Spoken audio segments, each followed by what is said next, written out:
বাজার মোড়।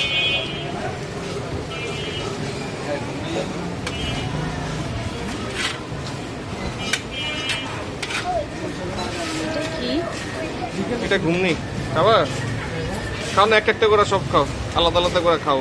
আলুর দম খাও, তারপর আবার 10 টাকার বুট খাও, ও 10 টাকার ঘুমনি খাও, সমস্যা নেই।